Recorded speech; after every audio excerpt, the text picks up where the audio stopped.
মুসলমানের ছেলেরা মনে রাখে, আমরা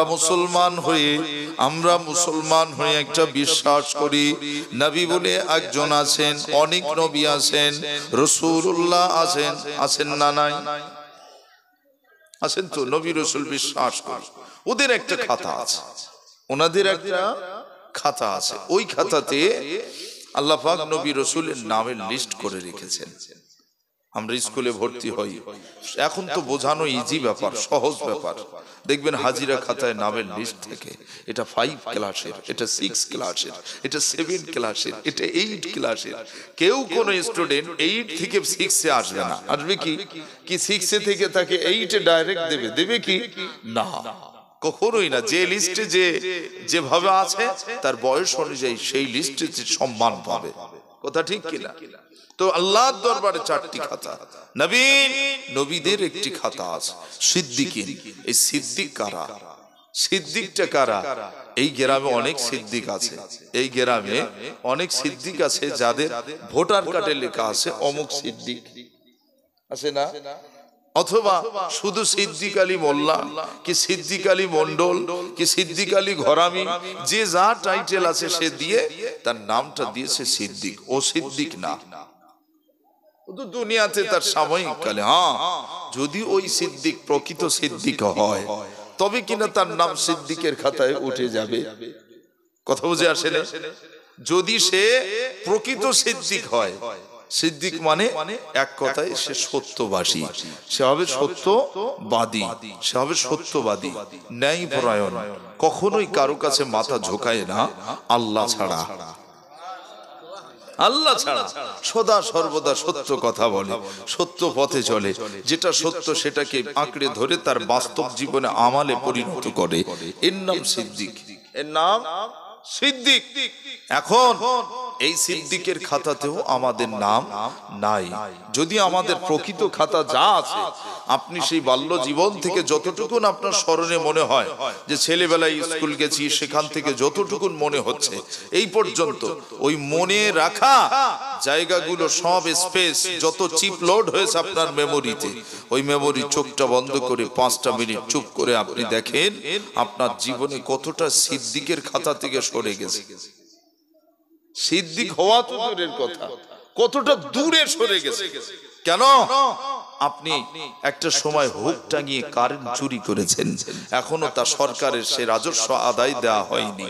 হতে পারে মেবি আপনি কারো জমি 1 হাত জোর করে নিয়ে রেখেছেন, তার সেই জমি এখনো বুঝে দেওয়া হয়নি। সিদ্দিক হবেন কি করে? সিদ্দিক আপনি হবেন কি করে? আপনি রাজনৈতিক নেতৃত্বের আধনেও যদি সিদ্দিক হতে হয়, সেখানেও দেখুন আপনি কারো না কারো তেরফল চুরি করে ফেলেছেন, সে বেতালে হয়ে গেছে। হতে পারে সেটা 5 ইঞ্চি ঢালাই রাস্তা ছিল, হতে পারে 4 ইঞ্চি বেতালে হয়ে গেছে, 1 ইঞ্চিটা কোথায় যেন লুকিয়ে গেছে। সিদ্দিকটা হবেন কি করে? আমার কথা বুঝে আসছে না? আসে না? খুব ভালো করে বুঝতে হবে।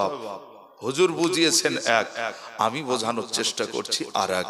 যদিও আমি আপনাদের থেকে জ্ঞানী নই, সবাই আমরা সমান। আল্লাহ পাক, আল্লাহ তিনি বেহতার জানেন। আপনার বহু যোগ্য আলেম, পণ্ডিত আলেমের মুখ থেকে মুখনিসৃত বাণী শুনে শুনে আমার মতো হতভাগার 2-4টে চটি কিতাব পড়ার থেকে বেশি জ্ঞান হয়তো আপনি অর্জন করেছেন। হতে পারে, হতে পারে, কথা বুঝে এসেছে। তারপরও আপনারা হয়তো জাস্টিফাই করার জন্য বসেছেন, হুজুর কি বলে, যদি ভুল হয় আজ হবে, আজ হবে। সম্মানিত সুধী, 2টি খাতায় আমাদের নাম রইল না। সোহাদা, শহীদানদের খাতাতে আমাদের নাম রইল না। বাকি থাকলো একটি খাতা, খাতাটির নাম হলো সলিহিন। কি নাম? এই সলিহিন মানে হলো সৎ, সলিহিন মানে ভালো, সলিহিন মানে ভালো, সৎ। এই ভালো হওয়া যাবে, এই সুযোগটা এখনো আছে, আছে না? খারাপ ছিলাম, আমি আমার মতো পাপী আর কেউ নাই, আমার মতো গুনাহগার আর কেউ নাই, আমার মতো অপরাধী দেশে কেউ নাই। হ্যাঁ, আমি চাইলে আমার পাপগুলোকে নিজে নিজে আল্লাহর নিকট থেকে ক্ষমা চেয়ে তা শোধন করতে পারি। সুযোগ এখনো আছে, আছে না? নাই? আছে সুযোগ। জীবনে শুধু গুনার গুনাহ, জীবনে শুধু পাপ আর পাপ, অন্যায় অপরাধে ছেয়ে ফেলেছি আমাদের জীবন। বর্তমান সুধী জনেরা বোঝার চেষ্টা করেন, আল্লাহর নবী বলেছিলেন যদি প্রকৃত আলেম গ্রামে থাকে ওই গ্রামটা সোনায় সোহাগা হয়ে যাবে, ওই গ্রামটা জান্নাতি গ্রাম বেনে যাবে। কিন্তু আজকের বর্তমান সময় দেখেন, তখনকার সময়ে আজ থেকে 40 বছর আগে গ্রামে গ্রামে আলেম পাওয়া যেত না, গ্রামে গ্রামে আলেম মেলা ভার হয়েছিল, গ্রামে গ্রামে হাফেজ পাওয়া যেত না। আল্লাহ নবী বলেন এমন একটা সময় এসে যাবে যে সময় দেখবে পাড়ায় পাড়ায় আলেম ভরে যাবে, পাড়ায় পাড়ায় হাফেজ ভরে যাবে, পাড়ায় পাড়ায় ইলমের কারখানা তৈরি হবে, মাদ্রাসা বেড়ে যাবে, মসজিদ বেড়ে যাবে, রাস্তাঘাট বেড়ে যাবে, পুরাতন রাস্তার কদর কমে যাবে, নতুন রাস্তার কদর বেড়ে যাবে। ও মুসলমান, মোড়ে মোড়ে বাজার হবে, পাকা বাড়িগুলো হবে, সুন্দর সুন্দর চাকচিক্যময় মসজিদ হবে। মুসল্লি পাওয়া যাবে না, মুসল্লি পাওয়া যাবে না। যদি মসজিদে মুসল্লি ভরে যায়, ওই মুসল্লিদের মধ্যে একজন ইমানদার পাওয়া কঠিন হয়ে যাবে। সময়টা মনে হয় ঘনিয়ে এসেছে বলে মনে হচ্ছে না? ও সোনা মানিকেরা, আল্লাহ নবী বিশ্ব নবী বলে ওয়া মাসাবিরা, এমন একটা সময় এসে যাবে গোটা আসমানটা তোমরা লক্ষ্য করে দেখবে, গোটা আসমানটা ধোঁয়ায় ছেয়ে যাবে, সাদা ধোঁয়া ভরে যাবে। আজকে দেখো গোটা বিশ্বের জমিনে যুদ্ধের দামামা বেজেছে। ও মুসলমান, আজ থেকে নয়, প্রথম বিশ্বযুদ্ধ হলো, দ্বিতীয় বিশ্বযুদ্ধ হলো, তৃতীয় বিশ্বযুদ্ধের দামামা শুরু হয়ে গেছে। মুসলমান এখনো ঘুমিয়ে আছে, মুসলমান মনে করছে ঘুটে পড়ে গোবর হাসে। তোমারও একদিন সেই সময় আছে। মুসলমান এখনো যদি সময় থাকতে ঈমানওয়ালা হতে চাও, মুমিন কাঁদছে, তার কান্নায় যদি আপনার কান্না না আসে, তার কান্নায় যদি আপনার চোখের পানি না পড়ে, জানবেন আপনার ভিতরটা ঈমান হারা হতে চলেছে। কথা মাথায় ঢুকছে? একজন মোমেন কাঁদছে, এটা দেখবেন মেয়েদের মধ্যে বিরাট প্রচলন আছে। আপনার পাশের বাড়ি হঠাৎ চাচিমা কাঁদতেছে, ও আল্লাহ, ও মা কাঁদতেছে। হঠাৎ দেখবেন আপনার ওয়াইফ, আপনার বিবি সাহেবান বলবেন দেখেন, এই দেখেন আসে ওই মেজমা না, ওই বাড়ির চাচিমা, আপনার চাচিমা খুব কাঁদতেছে, একটু চলো না দেখে আসি। মেয়েদের ভিতরে অভ্যাসটা আছে, দেখবে চলো না দেখে আসি। আপনি যাবেন না, আচ্ছা ঠিক আছে আপনি থাকেন, একটু বিশ্রাম করেন, আমি একটু দেখে আসি। আমার মা তো শাশুড়ি হয়, মেজো মা। কথা বলছেন না, বোঝেন না যে মেজো মা কাঁদছে। কাঁদতেছেন কেন? মা ফুপিয়ে ফুপিয়ে কাঁদছে দেখে এই বউ মাও কাঁদতেছে, আছে না? ফুপিয়ে ফুপিয়ে কাঁদতে দেখে বউ মাও কাঁদছে। অনেক কান্না করা হয়ে গেল, স্বামীজি বলছে কই রে তুই এখন এলি রে? তাড়াতাড়ি করে চোখ টোক মুছে আবার ঘরে ফিরে এলো। আরে তুই কাঁদতেছিল কেন? তোর মেজমা কাঁদছিল তাই আমি কাঁদতেছিল। কিন্তু কি কারণে কাঁদছে এটা বৌমা জানতো না। কি মিল দেখে, একজন মা কাঁদছে, তার মেয়ে কাঁদছে, কিন্তু মা কি কারণে কাঁদে মেয়ে জানে না। কিন্তু আমরা জানছি তো কি কারণে আজ মুসলমান কাঁদছে, কি কারণে জানতে পারছি আজ মুসলমান কাঁদছে। কুল্লু মুসলিমুন ইখওয়াতুন, প্রত্যেক মুসলমান হলো ভাই ভাই। আমরা তো জানি তাম পৃথিবীর কোন কোণাতে কোন মুসলিম যদি কষ্ট পায় মাজলুমের আঘাতে, যদি তারা কষ্ট প্রাপ্ত হয়, তাদের রোদন যদি শুরু হয়, আমি মুসলিম, আমারও কাঁদা দরকার। আমি এখান থেকে সহযোগিতা না করতে পারলেও নামাজের মুসাল্লায় বসে আল্লাহর কাছে প্রার্থনা করতে পারবো। কথা বলছেন না? দুয়া মানুষকে কত দূর পৌঁছে দেয় জানেন? দুয়া, যা বাবা হুজুর দোয়া করবেন, যা আল্লাহ তোর রহম করুন। হুজুর আমি না চাকরি পরীক্ষা বসেছি, খুব ভালো পরীক্ষা না হলেও মোটামুটি হয়েছে। তাই বাবা পরীক্ষা ভালো হয়েছে তো, একটা ভরসা আছে তো, যে হুজুর একটু খাস করে দোয়া করুন, যা আল্লাহ তোর রহম করুন, আল্লাহ তোর রহম করুন। ও জানে যে আমার চাকরি হবে না, হওয়ার কথা না, কিন্তু আল্লাহর দয়া হলো একজন হাক্কানি আলেমের নেক দোয়া পেয়েছে, আল্লাহর দয়া তার নসিব হয়েছে। এরকম আছে না? আছে না? নাই? কেউ দোয়া ব্যতীত বড় হতে পেরেছে বলে মনে হয়? দোয়া ছাড়া কারো না কারো দোয়া, কারো না কারো দোয়া ছাড়া কেউ বড় হয়েছে আজও? হ্যাঁ, বড় হয়েছে। আপনার গ্রামেই খুঁজে পাবেন অনেক ছেলে আছে, তার বাপকে বলে, বাপ তুই আমার কি দিচ্ছিস না? হ্যাঁ, কি দিচ্ছিস? আমি খেটে করি সব। আর অত বড় বড় কথা। এরা মনে হয় কারো দোয়া পায়নি। এরে বলে কুটে মস্তান। কি মস্তান বলে? কুটে মস্তান, মানে এত বদমাহেশ, ওকে মারবে কে সেই লোকটা নিয়ে আস। কথা বুঝে এসেছে না? আসেন। ওর আব্বা যে ওকে বকাঝকা করবে, মারবে, তারপর দিন থেকে ভাত দেওয়া বন্ধ, যাও আর খাওয়া দেবো না। সারা রাত জেগে আমি দর্জির কাজ করে কত ইনকাম করেছি, আর তুমি এখানে ফটর ফটর করলে হবে? চপ চপ, বুড়ো কোথাকার। হচ্ছে না? হয় না? হ্যাঁ, কিন্তু এ বেটা কতটা হারামের টাকা ইনকাম করেছো জানে না। ওই দর্জির কাজ করতে যে সেলাই বড় করে ফেলেছে, শুধু ফাঁকি দিয়েছে, শুধু ফাঁকি দিয়েছে। এরম দর্জি আছে, ওদের শুধু ধরবে, শুধু কবর ঢুকলে হয়। কি করেছিলে? হ্যাঁ, 70 টাকা আয় করতে যে তাড়াতাড়ি মাল লাভবে, যে যত বেশি লিতে পারে না। আমার মনে হয় এই এলাকার দর্জির কাজ কম হয় নাকি বেশি হয়? এই রে জায়গায় ঠিক হচ্ছে যে।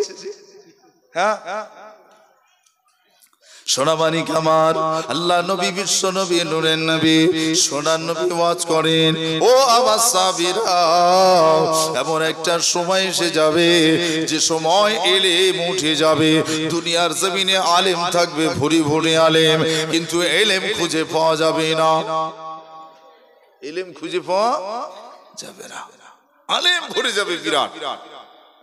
ও সোনা মানিকেরা, আল্লাহ ওয়ালা আলেম যারা, হাক্কানি আলেম যারা, ওই হাক্কানি আলেম দুনিয়ার জমিন থেকে চলে যাওয়া মানে দুনিয়ার জমিন থেকে বিদায় নেওয়া মানে এলেম উঠে যাবে, এলেম উঠে যাবে।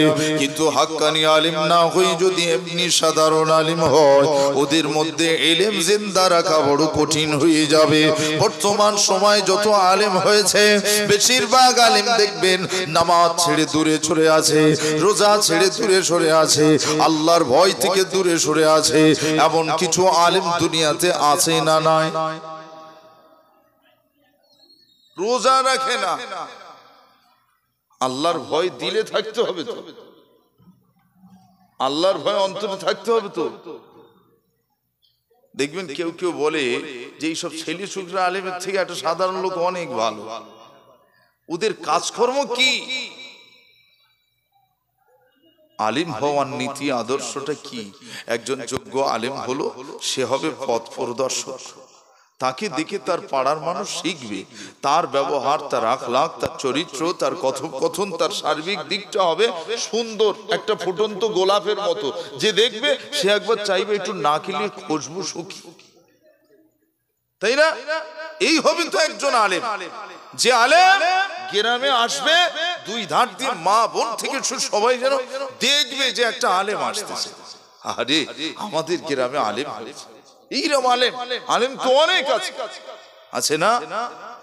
যে আলেমের কথাতে কেউ দুঃখ পায়নি, যে আলেমের কাজে কেউ ব্যথা পায়নি, যে আলেম তার জীবনে কোনোদিন নামাজ ছাড়েনি, যে আলেম জীবনে সে যতটুকু শিখেছে তার পরিবার সহ গ্রামে সে চেষ্টা করেছে সকলকে শেখানোর।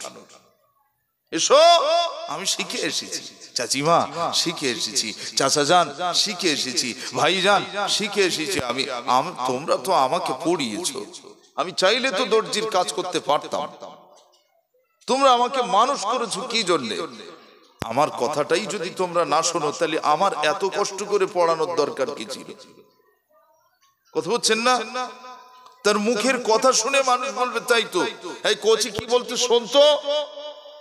কোচি বলছে, চাচিমা মাথায় থেকে কাপড় নামানো যাবে না, চাচিমা মেয়েটার বলে দিও কোচি যেন পর্দানসীনা ভাবে চলে। হ্যাঁ, চাচা যান বাড়িতে দস্তরখান বিছিয়ে খানা খাবে, সুন্দর করে বোঝাবে, এই নাম তো আলেম। আর যদি আলেম হয়ে এসে আমি একজন হয়েছি এইরকম বুক ফুলিয়ে কোনো আলেমের দাম দেয় না। আমার মতন বড় আলেম আর কেউ আছে নাকি?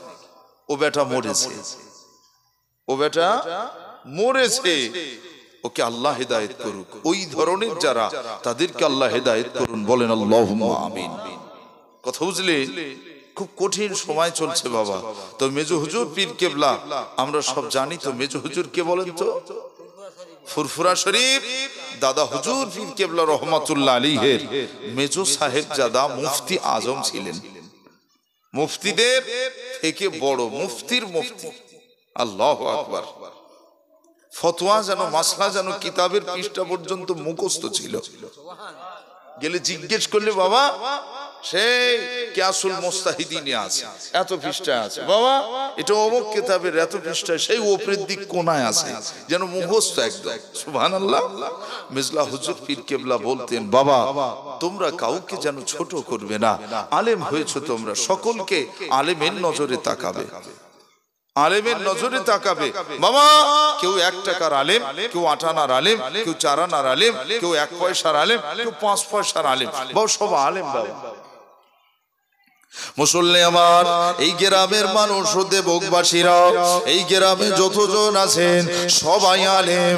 এটা মেজো হুজুরের কথা।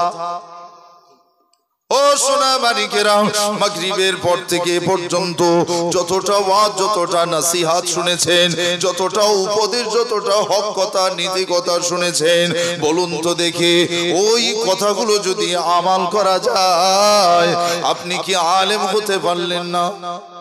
আলেম মানে তো জ্ঞানী। আমি সেই টপিকসের উপর কথা বলছি। ও সোনা মানিকেরা, আপনি যদি ওযু করার আলেম হন, আপনি যদি ওযু করতে জানেন, ভালো করে ওযু করতে, কিভাবে ওযু করতে হয় আপনি ভালোভাবে জানেন, ওই ওযুটা যদি ভালোভাবে আপনি করতে থাকেন, মরণের আগ পর্যন্ত আপনি ওযু করার আলেম হয়ে গেলেন। ও মুসলমান, আপনি রুকুটা ভালোভাবে জানেন, আপনি রুকুটা করতে জানেন, কিভাবে রুকু করতে হয়, কিভাবে সিজদা দিতে হয়, কিভাবে সূরা পড়তে হয়, তারাবি নামাজটা কেমন করে আদায় করতে হয়, কোন দোয়াটা কখন পড়তে হয়, যদি আমি আপনি নিয়মিত সেই মতো যদি আলাপ আলোচনা রেখে আমালে জিন্দেগি বানিয়ে নিতে পারি, আপনি ততটুকুরও আলেম বেনে যাবে। আলমারি ভর্তি করে কিতাব রেখে আমি একটা আলেম, অথচ কিতাব পড়ার টাইম নেই। নবী বলছেন ওই আলেমটা গাধা, ওই আলেমটা গাধা। গাধার পিঠে যদি কিতাব থাকে সে কিছু বোঝে? কথা বলে না। গাধার পিঠে কিতাব আছে, হাদিস আছে, কোরআন আছে, গাধার পিঠের উপর, ও কিছু বুঝে? তো যে আলেম মাদ্রাসা থেকে পড়ে আসার পর মনে করে যে আমার বোধহয় পড়া শেষ, আর কিতাবাদি পড়তে হবে না, সব যা পড়েছিল কিতাব লাট করে সামসেট ভর্তি করে, জীবনে আর কোনোদিন ছই না, কোনো কিতাব পড়ে না, ওলো গাধা। আমার কথা বলছি না, নবী বললেন এলেম আছে, আমল নেই, খাদ্য আছে, স্বাদ নেই, ও খাদ্যের দাম আছে?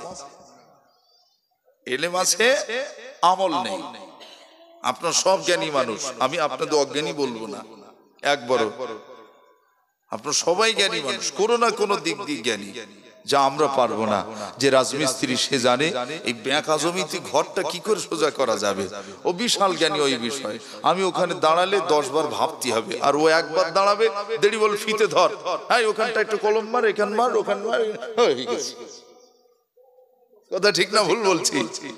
হ্যাঁ, প্রত্যেকটা মানুষ কোন না কোন দিক দিয়ে সে জ্ঞানী, কিন্তু জ্ঞানী হয়েছেন আলহামদুলিল্লাহ, ভালো বিষয়। কিন্তু আপনি ওই জ্ঞানী মানুষটাকে জ্ঞানবান মানুষ হতে হবে, অর্থাৎ শরিয়াতকে সামনে রেখে জ্ঞানী হওয়া আর এমনিতেই জ্ঞানী হওয়া আসমান জমিন তফাৎ। শরিয়াত সামনে রেখে জ্ঞানী হওয়া। রাজমিস্ত্রি আপনি জ্ঞানী মানুষ, অথচ আপনার মধ্যে নামাজ নেই, তাসবিহ তাহলিল নেই, জিকির আজগার নেই, কোরআন তেলাওয়াত নেই, জিকির নেই, দান নেই। আপনার ভিতর আছে কি গান বাজনা, পকেটে গান চলতেছে, ডিস্কো গান। কি গান? ডিস্কো গুম গাম দুম দাম চলতেছে, আর ওদিক ইটও গাঁথতেছে। ইট বলতেছে তুই আমার যতই গাঁথিস আমি বেশি দিন বাঁচবো না, বেশি দিন বাঁচবো না। মানে ওর দিয়ে ইট গাঁথার কারণে দেয়াল তাড়াতাড়ি নোনা লেগে যাবে। কথা হচ্ছেন না? ও প্লাস্টার কখন খসে পড়বে ঠিক নেই। অথচ দিল্লির তাজমহলের গায়ে, হ্যাঁ দিল্লির জমিনের জুমা মসজিদের গায়ের প্লাস্টার আজও খসেনি, সেইভাবে রয়েছে। সুবহানাল্লাহ বলবেন না কেন? তারাও রাজমিস্ত্রি, আজ দেবকের এরাও রাজমিস্ত্রি। তফাৎটা কোথায়? তারা নামাজ পড়তো, কাজা করতো না, তাসবিহ তাহলিল করতো, কাজা করতো না, জিকির আজগার করতো, কাজা করতো না। তারা আল্লাহর ওলিদের দরবারে সন্ধ্যাবেলা হলে বসে যেত, চায়ের দোকানে বসতো না, আড্ডা দিত না, কারোর সঙ্গে ফেরেববাজি, মিথ্যাবাদী, মিথ্যে কথা, মিথ্যে কসম খেত না। তারা কখনো কারোর সঙ্গে ধোঁকা দিত না। চোরে বলবেন না? তারা ছিল সংখ্যায় 10,000। 10 বছর ধরে গেতেছে দিল্লির জুমা মসজিদ। একদিন সময় 10 বছর পরে দিল্লির জুমা মসজিদ হয়েছে, তবু কেবলা ঠিক হলো না। কেবলাটা ঠিক হলো না। অথচ এত সব যারা দেল গেতেছে তারা আলেম ছিল, হাফেজ ছিল, তারা আল্লাহওয়ালা ছিল। আহারে, তারা আল্লাহর ওলির দরবারে বসে আল্লাহর জিকির করা মানুষ ছিল। আর এরা রাজমিস্ত্রি, সব কুটে মস্তান হয়েছে। এরাও রাজমিস্ত্রি। একটু রান্না ভালো না হলে দেয়াল বেঁকে অন্যদিক চলে যাচ্ছে। দুপুরে যদি চানামুড়ি শুধু শুকনো দেয়, একটু চাটাও দিল না, জুটলো না, ঠিক আছে। প্লাস্টার এখানে একটুখানি গাড্ডা হবে, ওখানে প্লাস্টার উঁচু হবে। কেন? কোথায় রাগ দেখাচ্ছ তুমি? হ্যাঁ হচ্ছে না, হয় না? না বলেন। ছাদ যেন মনে হয় যেন ঝুলে একটু ঘাড়ে পড়লো বলে কথা, এমন বজ্জারা ঘাটতেছে। হ্যাঁ, অপরাধটা কি? এক মুঠো খাওয়া দেয়নি দুপুরে, ভালো তোমার মাছ দেয়নি, তোমার একটু গোশ দেয়নি, তাই না? ইস, অভাবটা বুঝলে না? সে মানুষটা হয়তো কষ্ট করে টাকা জোগাড় করে সে ঘর করতেছে। যারা বাদশাহী আলিশান বানাচ্ছে সেখান যাও, ওখান কিছু বলবে না, ওখান সব বলে দিস তোর খাওয়াটা দিতে পারবো না। তবে খারাপ যদি হয় টাকা মনে করবি যে ওই পর্যন্ত। গরিব মানুষ, সাধারণ মানুষ, ওখানে যত বকাঝকা। কথা বুঝলে না? খুব কঠিন পরিস্থিতি চলছে গো। মানুষ ফাঁকি দেয় ফাস্ট হয়ে গেছে সব দিক থেকে। জুম্মার দিন আপনি যাবেন মসজিদে, যে দেখবেন এত জনগণ ভরে গেছে যে জীবনে নামাজ পড়িনি সেও একবার এসে পড়তি, যেই দু রাকাত হয়ে গেছে আর একটারও খুঁজে পাবে না। এরা সত্যি মুসলমান না অন্য কিছু? পুজোর মণ্ডপে যেরকম ঢোকে একটুখানি মিছিমিছে চলে আসে, এ মুসলমান মনে করতেছে বোধহয় মসজিদটা ওই রামি। নাউজুবিল্লাহ। আজ দেখেন আপনি চতুর্দিকে অমুসলমান, তারা পাঞ্জাবি পায়জামা গায়ে দিয়ে তারা তাদের মন্দির, তাদের সমস্ত গির্জা, তাদের চার্চ, তাদের সেখানে তারা প্রবেশ করছে। আর মুসলমানের বাচ্চা এখানে ওয়াজ শুনতে এসেছে, মসজিদে ঢুকছে স্যুট শার্ট পরে, আবার ফতোয়া মারতেছে সব পরে করা জায়েজ। কথা ঠিক না ভুল বলছি? মুফতির থেকে বড় মুফতি ওরা। খুব কঠিন সময় চলে এসেছে। মুসলমান নিজের সুবিধাটা বুঝছে এখন, অসুবিধাটা কেউ মনে করে না। সুবিধা কি আছে? সুবিধা এই জমিটা দালালি করলে 1.5 লাখ হবে, ওটা হালাল না হারাম এটা একবারও ভাবলো না। সুবিধা বুঝতেছে। এই রাজনীতির নেতার পিছনে ঘুরলে দুটো তেরফল বেশি হবে, দুটো খাওয়া বেশি হবে, দুটো টনচিপ পাবো, আমার ঘরটা তাড়াতাড়ি হবে, আমার কলটা পাবো, অমুকের কলের ডাংটা আমার হবে। কথা বলছেন না?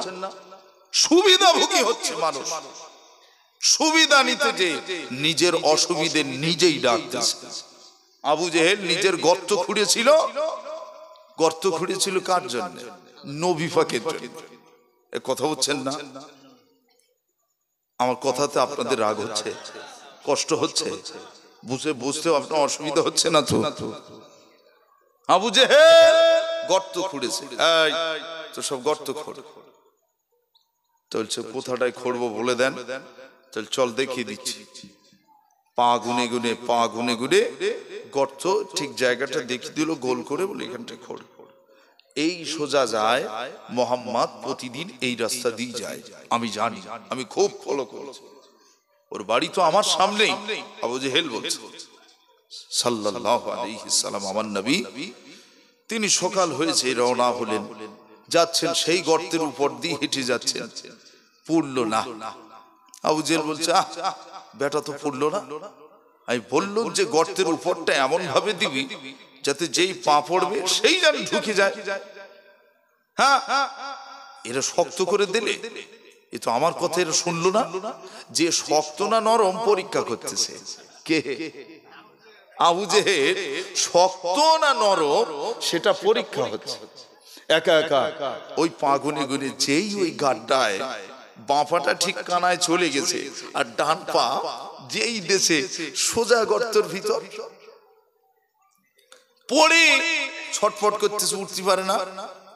হ্যাঁ, আমি ওদের বলেছিলাম এক বুক পর্যন্ত খুঁড়তি যেন উঠা যায় পরে। এরা কতটা খুঁড়েছে, আমার তো হাত পায় না কানা পর্যন্ত। আসলে গর্ত এমনিতেই বড় হয়ে যাচ্ছে, এমনিতেই বড় হয়ে যাচ্ছে। কিতাবে এসেছে আবু লাহাব এসেছে তার হাত ধরে তোলার জন্য। আবু লাহাব দেখছে এই তো একটুখানি হাত নামালেই হয়ে যাবে। বলছে ভাই কি ব্যাপার, তুমি গর্তে পড়লে?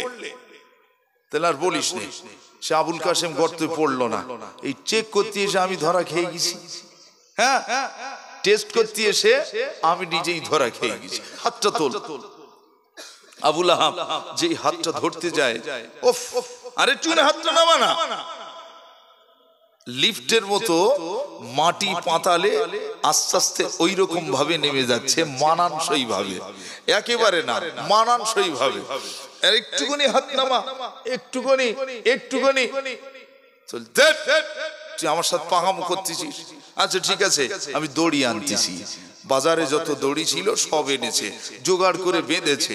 ওই দড়ি এনে ওই গর্তে দেয়। তাহলে ওই তো আর একটু করে নামা, হয়েছে হয়েছে হয়েছে, নামা নামা। ওই বাজারে যত দড়ি ছিল সব নামিয়েও তবু আবু জেহেলের হাতে পেল না, পেল না। আরে জারি করি অবহেলা, সেই হয় কাজের বেলা, সেই হয় কাজের বেলা। আল্লাহ নবী সরকার দু আলম হুজুরে পাক সাল্লাল্লাহু আলাইহি সাল্লাম ফিরে আসছে ওই গর্তের কিনারাবে, গর্তের ধার দিয়ে ফিরে আসতেছে।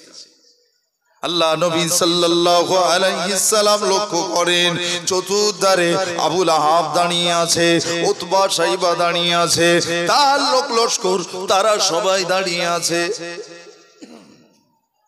নবী বললেন আবু লাহাব কি ব্যাপার গো? চাচা এখানে ব্যাপারটা কি? কি এখানে এত ভিড় কেন? চলছে আর খোকা ও বলা যাবে না। লিফটের মতন আবু জেহেল আবার কিছুটা উপর উঠে এসেছে, হেকে জিজ্ঞেস করতে যাই কার সাথে কথা বলতেছি? তাহলে আবুল কাসেম যাচ্ছে, তাই তাহলে উরির দরকার, তোকে কাজ নেই, ওরে ধরে আমার কাছে নিয়ে আয়। আমি জানি, আমি জানি ও কি, তোরা জানিস না। কে বলছে? আবু জেহেল বলছে। আবু লাহাব বলছে আবুল কাসেম এই গর্তের কাছে না, এসো একটু, একটু দেখো না, তুমি দেখো, আমি মুখে বলবো না, তুমি দেখো। যেই এসে দেখে হ্যাঁ আবু জেহেল, এই রে কি খবর, নিচে পড়লে যে? তাহলে আগে আগে পরে কথা হবে, আমার হাতটাকে ধরে তোলো। দুনিয়ার দড়িতে হাত পাইনি, আমার বিশ্বাস তুমি হাত দিলে আমার হাতটা ঠিক জায়গায় পৌঁছবে। ও বেটা জানতো সব, জেনেও ইচ্ছা বশত নবীর কাছে কখনো মাথা হেট করেনি, নবীর কাছে কখনো স্বীকার করেনি যে তুমি নবী, তুমি রাসূল, আমি তোমাকে বিশ্বাস করেছি, এ কথা সে মানেনি। মুসলমানের ছেলেরা বাচ্চারা খুব ভালো করে শোনেন, আল্লাহ নবী বিশ্ব নবী ওই সময় বলেন চাচা যান ইমানের কালমাটা পড়ুন, আপনি একা উঠতে পারবেন। বলল না না না, আমি কালমা উপরে যে পড়বো, হাতটা ধরো আগে, আমাকে ওঠাও, আমি ঘেমে গেলাম, আমার বড় কষ্ট হয়, এর মধ্যে দমের কষ্ট হচ্ছে, বালুকণা চোখে পড়ে। ও ভাতিজা তুমি আমার হাতটা ধরে ওঠাও। আল্লাহ নবী নুরানি হাত মুবারক খানাও গর্তের দিকে এগোতে আবু জেহেল আল্লাহর নবীর হাত মোবারকটা ধরে ফেললেন। আল্লাহর নবীর হাতটা ধরে উঠে এসে বললেন, হাযা সিহরুম মুবিন। এ মুহাম্মদ, তোমার মতো প্রকাশ্য জাদুকর দুনিয়ার জমিনে আর নাই। দুনিয়ার দড়িগুলো, দুনিয়ার রশিগুলো এ গর্তের ভিতরে দেওয়ার পরে ওঠাই ফেলো না। আর তুমি আবুল কাসেম, তুমি মুহাম্মদ, তুমি হাতটা এগোতেই আমার হাত পৌঁছে গেছে। তুমি কত বড় জাদুকর! নাউজুবিল্লাহ। আবু জেহেল কি বেআলেম ছিল বলে মনে হয়? অশিক্ষিত ছিল? আবু জেহেল ছিল সেই সময়কার মানে সব থেকে টপ র্যাঙ্কের শিক্ষিত, সব থেকে টপ র্যাঙ্কের শিক্ষিত। ওর উপরে শিক্ষিত আর নেই। আল্লাহর নবী বলেছিলেন, ওকে ওই এলেমের বাপ বলো না, ওকে বলতে হবে জাহেলের বাপ। ও হলো মূর্খ। অত লেখাপড়া শিখে, অত পড়াশোনা করিয়ে যদি মূর্খের মতন কাজ করে, সে কি? আজকের সভ্য সমাজটাও আমরা যারা high school educated, collegiate educated, university educated যারা যতজন এখানে বসে আছি, বুকে হাত দিয়ে বলেন, সভ্য সমাজে এই শিক্ষিত মানুষের মাঝে অসভ্যতা বাড়ছে না কমছে? শিক্ষিত মানুষ ভরে গেছে, শিক্ষার শেষ নেই।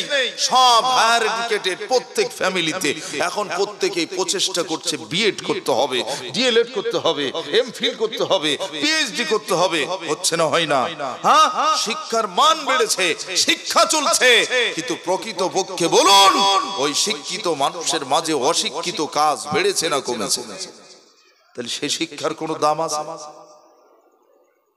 ওই শিক্ষার কোনো মূল্য আছে? কি শিখলে তুমি? লেখাপড়া শিখে ছেলে আইপিএস হয়েছে, লেখাপড়া শিখে সে আইএস হয়েছে, লেখাপড়া শিখে সে বড় ডাক্তার হয়েছে, লেখাপড়া শিখে সে কত বড় একটা স্কুলে হেডমাস্টার হয়েছে।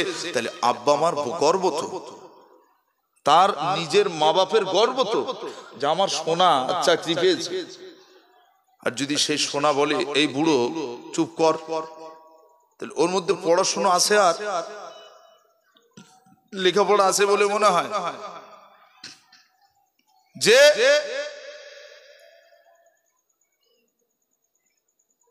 আরে দুঃখের কথা কারে শোনাই? একটা কথা আছে না, দুঃখের কথায় মানুষ কি খোঁজে? সুযোগ খোঁজে। কি খোঁজে? যদি ভালো হয় সেও সুযোগ নেবে, যদি খারাপ লোক হয় সে আরো বেশি সুযোগ নেবে। বর্তমান সময় এত কঠিন সময় এসে গেছে, আর শিক্ষিত লোক যে এত বড় বড় চোর সে বলার কথা না। সব খাতা কলমে চুরি। সব কিসে চুরি হচ্ছে? খাতা কলমে চুরি হচ্ছে। মুসলমানের ছেলেরা, বাচ্চারাও, আল্লাহ নবী, বিশ্ব নবী, সোনার নবী বলেন, খুব শীঘ্রই এমন একটা সময় এসে যাবে যে সময় তোমরা দেখবে, যে সময় ছেলেদের লেবাসগুলো মেয়েরা নিয়ে নেবে, মেয়েদের পোশাকাদিটা ছেলেরা নেবে। সে সময় আসছে গো, মেয়েদের পোশাক ছেলেরা নিচ্ছে, সব ইন্টারন্যাশনাল পোশাক বলে। এইগুলোই তো স্টাইল, কথা হচ্ছেন না?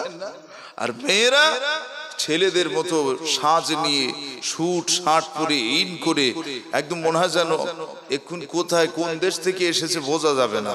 অথচ মুসলমানের বাচ্চা বলো, ওর লেবাস ওটা না, ওটা ইহুদি লেবাস, ওটা হলো নাসারা লেবাস, খ্রিস্টানরা পরে। মুসলমান দেখবেন যত কাজ সব ইহুদি নাসারা, যত কাজ মুসলমানের ঘরে ভর্তি হয়ে গেছে। 1 জানুয়ারি মুসলমান পালন করতেছে, শুধু না বিরাট সমারোহের সাথে। বলে একটা মেট্রো ভাড়া কর, 2-4টে বক্স নিয়ে এরকম ডিজে বলে একটু চালা, কথা বলে না। আবার ওতে নাচতেছে মুসলমান। আবার নাচার দিন বলছে, দাঁড়া আমার দাড়ি একটু একটু বড় হয়েছে, এটা বলি হবে না। ওরকম ওইরকম জায়গায় নাচতে গেলে দাড়ি চেঁচে চামার হয়ে নাচতে হবে, চেঁচে চামার হতে হবে, হয়ে নাচতে হবে, কথা বলছেন না। মুচি যারা, তারাও তবু দাড়ি কাটতে গেলে দুবার ভাবে যে 2 টাকা খরচ হবে, মুচি মেথড যারা, তারাও ভাবে খরচ হবে। মুসলমান আল্লাহর কাছে প্রতিদিন দোয়া করতেছে, আল্লাহ আমার রুজিতে বরকত দাও, আমার রিজিকে বরকত দাও। ব্যয় করতে হবে তো। কোথায় যাচ্ছে? 2500 3000 টাকা শুধু স্যালুনের দোকানে যাচ্ছে। খোদা তাআলা আয় দিচ্ছে, ইনকাম দিচ্ছে। প্রতিদিন 5 ওয়াক্ত নামাজে ইমামের বলতে, হুজুর মসজিদে একটু খাস করে দোয়া করে দিও। ইমাম সাহেব জুমার দিন, আল্লাহ আমার মুসল্লিদের ভালো রেখো, আমার মুসল্লিরা খুব ভালো। ইমামও মার খাবে, কথা হবে না, কোনো কথা হবে না। মুসল্লিরা ভালো, মানে ইমাম বলতেছে ঠেলায় পড়ে। কেন বলেন দি? যেন যদি বলি যে এই এই মুসলমানগুলো আমার গ্রামে এই মহল্লায় এরা ভালো আর এরা সব যন্ত্রণা, আল্লাহ এদের ব্যবস্থা তুমি করো, ও তারপর দিন বিচার হবে ইমাম কেন এরম দোয়া করলো। এ কথা ঠিক না বলছি? ইমাম এরম দোয়া করবে কেন? হ্যাঁ, ইমাম রাখা যাবে না। ওর থেকে আলিমুর সাহেব ভালো বলতে পারে, ওলো কিল্লিয়ায়। কথা হচ্ছেন না? আমার তো জীবনে আনবে না, ইমাম করে আনলি ও আরো ঘাড়ে বাস পড়বে, বলবে এলো কি সমস্যা। ও সোনামানিকেরা, খুব ভালো করে বোঝার চেষ্টা করেন। খুব শীঘ্রই এমন একটা সময় এসে যাবে, মসজিদের মাতোয়াল্লি যারা হয়, মসজিদের মাতোয়াল্লি নামাজি পরহেজগার হবে না। মসজিদের মাতোয়াল্লি হবে সুদখোর, মসজিদের মাতোয়াল্লি হবে গ্রামের লিডার নেতা মোস্তান, মসজিদের মাতোয়াল্লি হবে যাদের দাম্ভ হাম্ব রয়েছে, যাদের কাছে 10টা 20টা মোস্তান আছে, এরা হবে মসজিদের মাতোয়াল্লি, এরা হবে মসজিদের লিডার। মুসলমানের কালচার গুলো দেখে বিয়ে হচ্ছে, বিয়ে হচ্ছে, মুসলমানের বিয়ে হয় কিরকম গো? আপনার সব আলেম মানুষ, কিন্তু আমি অতটা জানি না। আপনারা জেনে জেনে আপনার সব পাকা লোক হয়ে গেছে। বলেন মুসলমানের বিয়ে কিরকম হয়? আমি জানিনি, বলে আমি তো শেখার চেষ্টা করি। বলছে আমাদের ইমাম ভালো জানে, আমরা তো মুসল্লি, আমরা অত শত জানি না। আর যে ইমাম বলে সঠিক কথাটা, বলছে এই ইমাম চলবে না। হচ্ছে না, হয় না? সোনামানিক, যিনি বিয়ে করতে গেছেন বা গেছিলেন বা আজকেও যারা বিয়ে করতে যাবেন আগামীতেও, তাদের জন্য একটা সুন্দর কথা বলে রাখি, ভুল হয়ে গেছে ক্ষমা চান, আল্লাহর কাছে মাফ করে দেবেন, জীবনে যেন এই ভুলটা আর করবেন না। বিয়ে বাড়িতে শত লোক যাওয়ার কথা কোনো হাদিস কোরআনে নেই। বিয়ে বাড়ি যেখানে বিয়ে হবে, ছেলে যে বাদশা সে বিয়ে করতে যাবে, যত কমে 2 জন 3 জন, যত কমে 2-10 জন, এর অধিক না, যত কমে শাদীটা সেরে নেওয়া যায়, যত কমে। বউ ভাতা হবে সমারোহের সাথে, এরকম প্যান্ডেল হবে, বউ ভাতা হবে। যার বিয়ে হচ্ছে সে বউ ভাত করবে যখন, শত শত লোক দাওয়াত দেবে, হাজার হাজার মানুষ দাওয়াত দেবে। কিন্তু আজকে সব উল্টো হচ্ছে না? যার বাড়ি বিয়ে হচ্ছে তার ঘাড় ভাঙার চেষ্টা, বলছে যে আমি হাত দিয়ে পারিনি, হেতল দিয়ে মারবো, হাত দিয়ে পারিনি, হেতল দিয়ে মারবো। বিয়ে হচ্ছে, দেখাশোনা হচ্ছে, বলছে এক কাজ করুন, সব লেখালেখি করা হোক, আমার পক্ষ থেকে বেশি না 70 জন লোক আসবে। লোকটা এত গরিব মানুষ, 70 জন লোকের খাওয়া দিতে পারবে না তুমি? হ্যাঁ, আমার শুধু বংশ ধরলি প্রায় 1000 লোক হয়ে যাবে, তাহলে ওইটা করি। তাহলে ও আগে কবরে মার খাওয়ার লাইনটা পাকা করে লেছে। ও যে ওই 70 জন লোক এনে খাওয়ালো, ওই ছেলের বাপ বিরাট পেটা খাবে কবরে ঢুকলি। অন্য কোন আমলের বিচার হোক না হোক, এই বিচারটা আগে হবে। যে জুলুম করেছে একজন পরিবারের উপরে, ও জুলুম করেছে, এই জুলুমের দায় ওকে পেটা হবে। তুমি হও বড় লোক, ধনী লোক, আমার কিছু এসে যায় না। যারা বিয়ে করেছো ভুল হয়েছে, ক্ষমা চাও আল্লাহর কাছে। আর যার বাড়ি কষ্ট দিয়েছিলে, যে মেয়ের বাপের কাছে, ক্ষমা ছিল, বেই ভুল হয়ে গেছে। আমার সে অনেকটা লোক লিখেছিল, আবার 5টা লোক বেশি লিখেছিলাম বলে তাইলে কত ঝামেলা। হ্যাঁ, আমি মোস্তানি দেখিয়েছিল, তাই আমার তুমি ক্ষমা করে দাও। ছেলের বাপ ডন সেজো না, যত ধরা খাবে ছেলের বাপ। এই ওয়াজ যদি করা হয়, ভাব, আমার মনে হয় এখানে যতজন আছি আমরা সবাই মনে হয় রেগে যাব, সবার রাগ। যে হুজুর কি ওয়াজ ধরেছে বলেন দিন দেখি। এখন তো ওয়াজ হয় না, এখন ওয়াজ হয় কি, যে কোনো একটা ঘটনা ধরলো, সুন্দর করে শেষ করে দিল, ব্যাস শেষ। কিন্তু সমাজ যে ক্ষয় হয়ে যাচ্ছে, সমাজ শেষ হয়ে যাচ্ছে। কি ওয়াজ করলে সমাজ শুধরাবে, কোনগুলো বলা দরকার যা ইমাম বলতে পারে না, সেগুলো আমাদের বলতে হবে। কথা বলে না। সম্মানী বন্ধুরা, ও সোনা মানিকেরা, বউবাতা কবে অনেক। আল্লাহ নবী বলেন, ও আমার উম্মতেরা জেনে রাখো, যে বাড়িতে ওলিমা করা হয়, এই ওলিমা করাটা হলো সুন্নাত, সুন্নাত, সুন্নাত। যে বাপ নিজে ইচ্ছায় ছেলের বাপ ওলিমার বিরোধিতা করে, ওই বাপ মনে রেখে দিও, তোমার ওলিমা না করার গুনাহ হলো। সুন্নাত আদায় করার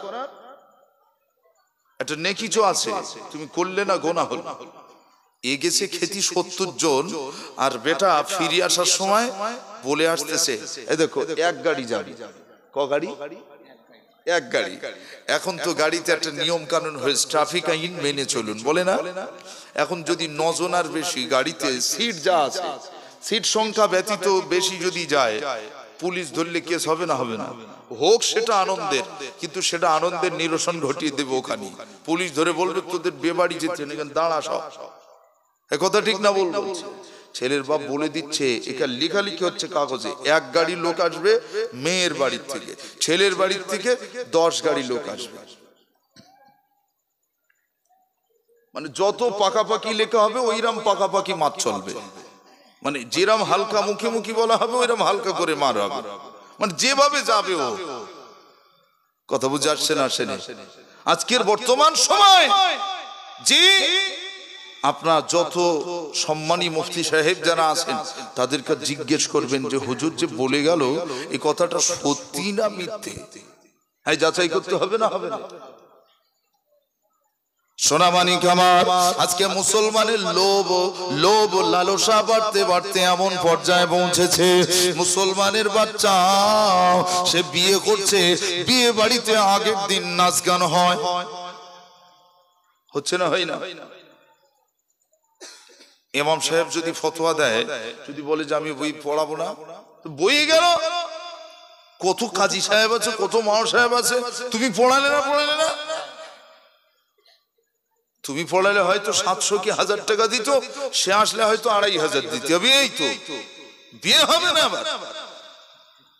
কথা বোঝে না? তা নিজে বদলাবো না, আমি বদলা লোব, এটা মানুষ না? মানুষ নিজে পরিবর্তন হব না, আমি বদলা লোব, প্রতিশোধ লোব কার উপর? ইমাম সাহেবের উপর। কিছু হলে ইমাম বাদ দিতে হবে, হচ্ছে না? হয় না? আমি বলবো, ইমাম না বদলে নিজেরা বদলান, গ্রাম বদলে যাবে। ইমাম না বদলে নিজেরা বদলান, নিজেরা ভালো হন, আপনার লাইফ বদলে যাবে। আপনিও একদিন ইমামতি করতে পারবেন। ইমামের কাছে তো আপনি সোহবত নিয়ে শিখবেন, তো ইমামের মতন হওয়ার চেষ্টা করবেন। তো ইমাম নেই, আপনি মুসল্লি, আপনি 5 ওয়াক্ত নামাজ পড়েন, ভালো করে শিখেছেন, আপনি নামাজ পড়াবেন। যদি আপনার মাঝে যদি আপনার থেকে বেশি শিক্ষা থাকে, সে নামাজ পড়াবে। কথা ঠিক না ভুল বলছি? সোনামানিক আমার, ভুল বুঝবেন না, ভালো করে শুনে রাখে। আল্লাহ নবী, বিশ্ব নবী, নূরের নবী, সোনার নবী, দয়ার নবী বলেছেন, ইত্তাখাজুল কয়না, যেদিন দেখবে বাদ্যযন্ত্র বেড়ে যাবে, ওই দিন তোমরা মনে রেখো মুসলমান ধ্বংসের রাস্তাটা বেছে নিল। ধ্বংসের যদি রাস্তা বেছে নিতে হয়, সেটা হচ্ছে 1 নম্বরে মোবাইল। ও সোনামানিকেরা, মুসলমানের জন্য মোবাইল যতটুকু উপকার করেছে, তার থেকে 100 গুণ বেশি খারাপ করেছে। এই মুসলমান ইহুদির মধ্যে প্রথম চাল, ইহুদের চালাকি ছিল মুসলমানদের ঈমান লুটে নেওয়া, মুসলমানদের ঈমান লুটে নেব। ওই ইসরায়েলি ইহুদি, ওই সমস্ত আমেরিকার দালালের বাচ্চারা, তারা চেষ্টা করেছে মুসলমানদের প্রথমে উপকার করা হোক, মুসলমানদের প্রথমে হেল্প করা হোক। মুসলমানদের ঘরে ঘরে শীষেরা টিউবওয়েল দিয়েছে, মুসলমানদের ঘরে ঘরে ফ্রি শীষ বলে একটা সংগঠন আছে, শীষ হাসপাতাল করে দিয়েছে। মুসলমানদের ফ্রি সেবা দেবে বলে তারা ফ্রি চশমা দিয়েছে। মুসলমানদের এত ফ্রি দেওয়ার পরে মুসলমান কেউ শীষে যায় না, মুসলমান কেউ কোনোদিন খ্রিস্টান হয় না, মুসলমান ইহুদি হয় না। ওই ইহুদি নাসারারা চিন্তা করলো, না না না, এবার তো আমাদের প্রতিশোধ নিতে হবে। এত কিছু দেওয়ার পরেও ওরা আমাদের দলে আসে না, এত কিছু দেওয়ার পরেও ওরা আমাদের হয়ে লড়ে না, ওরা আমাদের পাশে আসে না। এখন ওদের ঈমান লুটতে হবে। এই ঈমান লুটার কারখানা প্রথম নাম্বার হলো মোবাইল। তো ইহুদি বার করেছে। কোথায় আছেন আপনি? এখন লড়াই চলছে, বলছে থামস আপ খাওয়া যাবে না, কোকা কোলা খাওয়া যাবে না, এটা খাওয়া যাবে না, অমুক দুধ খাওয়া যাবে না, অমুক কোম্পানি 600 এত কোড নাম্বার থাকলে এটা খাওয়া যাবে না। এতদিন ঘুমাচ্ছিলে, প্যাক প্যাক করে তো গিলেছো। থামস আপ কোকা কোলা খাইনি মুসলমান, ও তো মুসলমান মারার কল করেছে। আপনারা জানেন না, ইহুদির প্ল্যান হলো মুসলমান মারতে হবে, যে কোনো প্রসেসে, যে কোনো প্রসেসে মুসলমান শেষ করতে হবে। মুসলমান খাচ্ছিল লেবু চিনি শরবত, মুসলমান খাচ্ছিল লেবু চিনি শরবত, কি লেবু গুড় শরবত মুসলমান খাচ্ছিল। কিন্তু ওদের ওটা খেতে দিলে হবে না, ও তো উপকার হচ্ছে ওদের। তাহলে হাতে না মেরে ভাতে মারতে হবে। কভাবে মারছে? এক, মোবাইলের দিক থেকে ঈমান লুটতেছে। 2, খাদ্যের ভিতরে এমন বিষ ঢুকিয়ে দিচ্ছে পাউডার। আজকে মা বোন বলছে আমার বুকটা শুকিয়ে যাবে, আমার স্টাইল কমে যাবে, এই ডাক্তার যে দুধ লিখে দিয়েছে ওই দুধ লেসো, বাচ্চা খাবে। মা তার বাচ্চাকে বুকের দুধ দেয় না, আর হুজুরের সামনে দাঁড়িয়ে বলছে আমার দুধ হয় না। কথা বুঝছেন না? আদতে আল্লাহর ঘোষণা হলো দুনিয়ায় বান্দা আসার আগে তার বুকেতে আল্লাহ তার খোরাক, তার রিজিক পাঠিয়ে দেয়। তাহলে ডাহা মিথ্যা কথা বলেছে, তাহলে ও আল্লাহকে মিথ্যাবাদী সাজাচ্ছে না। এই মেয়ে না বলো, ওকে মেয়ে ছেলে বলা হয়েছে। মেয়ে না, মেয়ে হলে ওরকম বলবে না। হ্যাঁ, বদনজর আছে, বদনজর আছে, জিনগত ইনসানগত, যার কারণে ত্রুটি হয়, সেটা কিছুক্ষণের জন্য রোগ। তাই বলে সারা জীবন দুধ দেবো না বাচ্চা, পাউডারের দুধ খেয়ে মানুষ করব। ও পাউডারে তো কি মেশানো আছে জানো? শরীরের চর্বি, শরীরের গু, শরীরের পায়খানা, তুমি কিচ্ছু জানো না। তোমার চোখের আড়ালে তোমার বাচ্চা বহল তবিয়তে খাচ্ছে, মনে করছে ফুলে ফ্যাং পানা মোটা হচ্ছে, খুব ভালো লাগছে। এই কথা বুঝছেন না? বোঝেন না? কিন্তু আল্লাহ দোয়া নিয়ামত, মায়ের বুকের দুধটা এমন একটা প্রোটিন, বাচ্চার কিডনিটার রোগ যদি থাকে ওই রোগটাও আল্লাহ সুস্থ করে দেবে। দুনিয়ার কোনো ওষুধ লাগবে না, মায়ের বুকের ভিতর সে ঔষধ আল্লাহ লুকিয়ে রেখেছে। ও বাচ্চা বলতে পারবে না সর্দি হয়েছে, বাচ্চা বলতে পারবে না আমার কাশি হয়েছে, বাচ্চা বলতে পারবে না পেটের যন্ত্রণা হয়েছে। মায়ের বুক দুধ খাওয়াবে, মা দুধ খাওয়াবে দরুদ শরীফ পড়তে পড়তে, মা দুধ খাওয়াবে সূরা ফাতিহা পড়তে পড়তে, মা দুধ খাওয়াবে সূরা ইয়াসিন পড়তে পড়তে। আল্লাহর রহমতে ওই বাচ্চা সুস্থ থাকবে। আর আজকের মা করছে কি? এদিকে দিচ্ছে হেদলা এরকম করে গাডার ধরে এদিক চলতেছে অটোমেটিক, আর বাচ্চার চোখি, বাচ্চার আপনার গালে দুধ দিচ্ছে পাউডারের দুধ, বুকের দুধ না। বাচ্চা ওই দিক দেখতেছে আর এদিক সেটতেছে। কথা বুঝে আসে না? আসে না? আগে দোলনায় মা বোন বাচ্চাকে কোলে করে নিয়ে গজল পড়তো, নাত পড়তো, নবীর শানে দেওয়ানা হয়ে গজল পড়তো। হোসনা মানিক আমার মাজান হালিমাতুস সাদিয়া রাদিয়াল্লাহু তাআলা আনহা, তিনি 1 তারিখে আল্লাহ নবী, বিশ্ব নবী, নূরের নবী, শিশু নবীর উপলক্ষে আজকে ঈসা আলাইহিস সালাম বিশ্ব নবী দিবস উপলক্ষে মহান ইসলামী জলসা। ও মুসলমানেরা, সেই বিশ্ব নবী, নূরের নবী, সোনার নবী, দয়ার নবীকে কোলে করে নিয়ে দোলনায় দিয়ে আল্লাহ নবীর দুধ আম্মা তিনি গজল পাঠ করছে। বলেন বেঁচে থাক মোহাম্মদ আমার দীর্ঘজীবী হোক, চির তরুণ চির কিশোর চির মধুর হোক, হয় যেন সম্মান আর পাই যেন সে মান। খোদা তোমার করুণা দিও তার মৌতে সম্মান। দুধমা হালিমা বাচ্চাকে কোলে নিয়ে দুয়ার মাধ্যমে গজল পাঠ করছে, দুয়ার মাধ্যমে নাচ পাঠ করছে, আর আমার বাচ্চা কোলে নিয়ে হিং ছটফট কটাস কটাস ইসব হচ্ছে। এ কথা বোঝে না। কখনো মা ওদিকে এসকে চালিয়ে রেখেছে, এসকে বোঝেন তো, এর ভিতরে গান চলতেছে, সে তাকে রাখা আছে, আর মা দোলনায় দিচ্ছে আর ওদিক তাল মারতেছে, তালে তালে দোলনা দিচ্ছে। যে বলো ওই বাচ্চাটা বরকতি বাচ্চা হবে না হরকতি? ওই বাচ্চার ডাক্তারখানায় বেশি লেজাতি হবে না কম? কথা বলে না। আপনাদের মনে হয় আমি ঠিক বোঝাতে পারতিস না। আমার মতন একটা হতভাগা কি দাওয়াত করে এনেছেন বলেন দেখি। হ্যাঁ, একটু প্রাণ খুলে মহব্বত করে দরুদ শরীফ আল্লাহুম্মা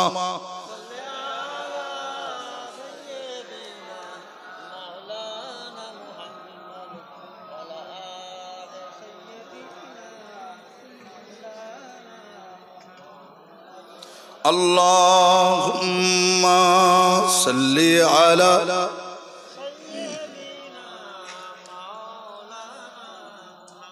ওয়ালা আলি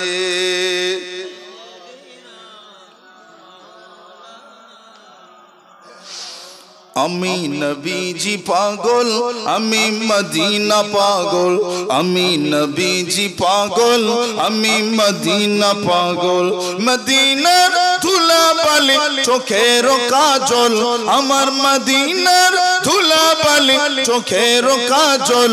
আমি নবীজির পাগল, আমি মদিনা পাগল, আমি মদিনা পাগল, আমি নবীজি পাগল। আমার মনে নবী নবী দুই চোখে মদিনার ছবি, আমার মনে নবী নবী দুই চোখে মদিনার ছবি। নবীর প্রেমে দিতে রাজি, নবীর মায়া দিতে রাজি, জীবনের সকল। আমি নবীজি পাগল, আমি মদিনা পাগল, আমি নবীজি পাগল, আমি মদিনা পাগল। মদিনার ধুলা বালি, মদিনার ধুলা বালি নয়নের কাজল। আমি মদিনা পাগল, আমি নবীজি পাগল। আল্লাহুম্মা প্রাণ খুলে বলে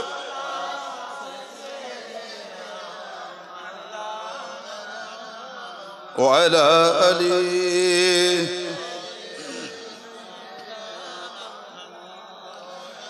শুনিলে মদিনার কথা ভুলতে পারি সকল ব্যথা। সুবহানাল্লাহ, চুরি হবে না, চিল্লে হবে না সুবহানাল্লাহ। পিছনের আওয়াজটা যদি সামনে আসে আরো সুন্দর হয় না? একটু মিলেমিশে বলেন না সুবহানাল্লাহ, নারে তাকবীর। শুনিলে মদিনার কথা ভুলতে পারি সকল ব্যথা। বুকের ভিতর, বুকের ভিতর ভেসে ওঠে মন আনন্দে ঢল। আমি নবীজি পাগল, আমি মদিনা পাগল, আমি নবীজি পাগল, আমি মদিনা পাগল। মদিনার ধুলা বালি চোখের কাজল, আমার মদিনার ধুলা বালি নয়নের কাজল। আমি নবীজি পাগল, আমি মদিনা পাগল। আল্লাহুম্মা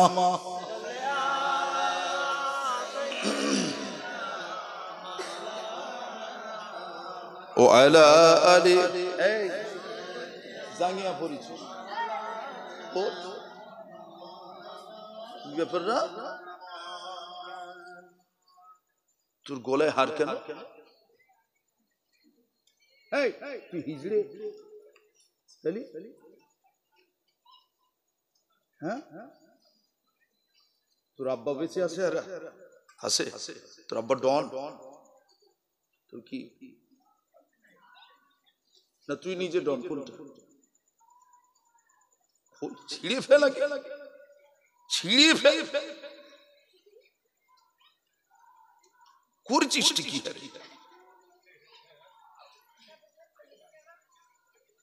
এই কোনদিন পড়বি? হারে কোনদিন পড়বি? আমি যেতে আসতে খোঁজলো মুসলমান এতক্ষণ যা ওয়াজ নসিহত করেছি, ক্লাস কিছু বুঝলেন? রেজাল্ট মিলেছে? বাবা, এখানে যতজন বসে আছেন যাদের গলায় হার আছে, আল্লাহর রাস্তায় এখানে বসে খুলে দেন, 100 শহীদের নেকি হবে। আপনার আমলনামায় 100 শহীদের নেকি আল্লাহ লিখে দেবে। কেন? আপনি ইসলামকে মেরে ফেলেননি, হাতটা খুলে দিয়ে বরং ইসলামকে জিন্দা করেছেন। হবে না? যে ইসলামকে জিন্দা করে সে 100 শহীদের নেকি পায়। তোর হাতে চুরি টুরি কেন? বস, বস, সোজা হয়ে বস। ও কিছু জানে না, ছোট মানুষ, ওর কোনো দোষ নাই, অপরাধ নাই।